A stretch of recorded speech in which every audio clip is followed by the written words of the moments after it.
In this video from our Laravel course, we will explore the edit, update and destroy functions and how we can do them. First we will start with the edit function is used to take us to the edit page to update our data. We use the ID parameter to identify the post that needs to be edited. So we will need to pass it the ID as a parameter in the function and in the URL. Then inside of it we will find the post that we want to edit using the query builder, and by chaining the where method to it and comparing the ID, and then the first method to get the first post with the ID that we want, then we will return to a view, let's call it edit, with the post that we need using the compact method. But first we need to use the index function to get all the posts, and then we need to choose from them the post that we want to access to edit. Let's go to the test view that we already created and updated. We already get all the posts and loop through them, but we need to edit it to add a button that takes us to the edit function, and we need to pass the ID of the post using that button. So how do we do this?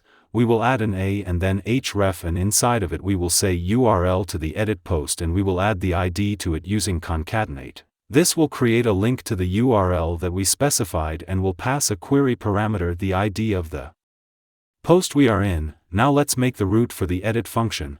We will just make a new get root and name if edit post, and it will have the ID as a query parameter, and then the test controller and the name of the function which is edit.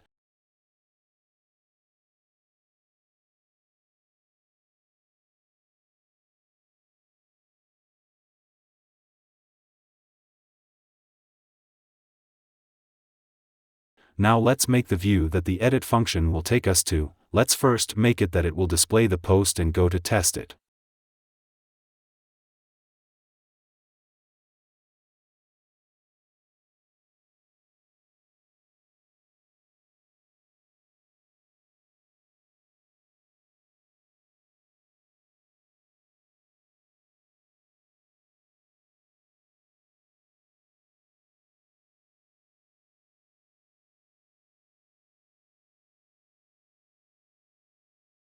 Let's go to the index page, and we will get all the posts with the word edit under each one. Let's press it and it will take us to the edit page with the body of the post we chose displayed. That's great. Now we need to make a form to update the post instead of just showing it. We will just copy the form that we did when we were adding a new post and edit the action and add the ID of the post to it, because the update function that we will create later takes the ID of the post to find the post. And then the body and title to update it. So we will give it the ID as a query parameter. Now let's make the update function. Like we just said, it will take the ID and the data, so there is two parameters for the update function. The first one is the ID and the second is the request object.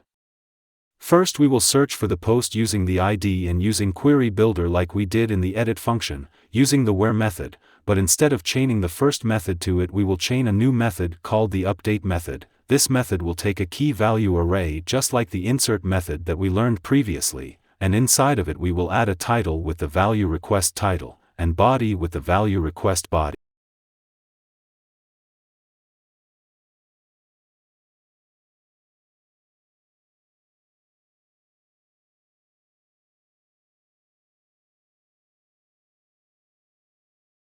And then we will return a message, for example, that says the post is updated.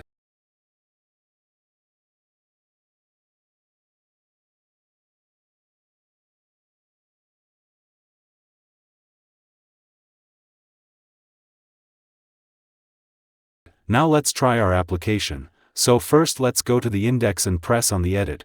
We will get the form of to update the title and body. Then after we press submit we will get the message that we wrote. Now let's go to the index to see if it is really updated. And yes, our post is updated successfully and our application is working fine. Now we need to make our last function in today's episode, which is the destroy function. This function will delete the post that we want.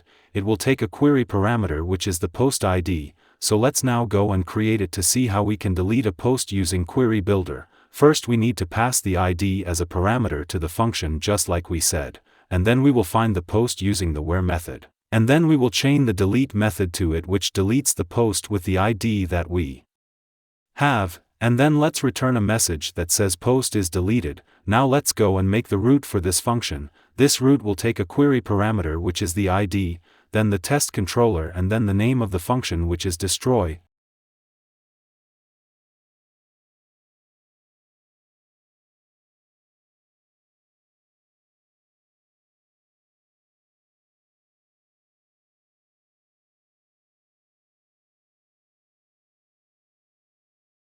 Now let's go to the index view to add the delete button.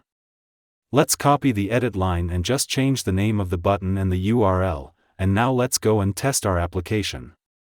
Let's go to the index function, and we will find the delete button. Let's try and press and we will get the message post is deleted. Let's check the index URL again to make sure the post is deleted, and yes, the post is now deleted. And now we have finished all the CRUD operations in Laravel using Query Builder. If you are enjoying the course till now and want to support the channel and buy me a coffee, check the link down below. Thank you for watching and see you in the next video.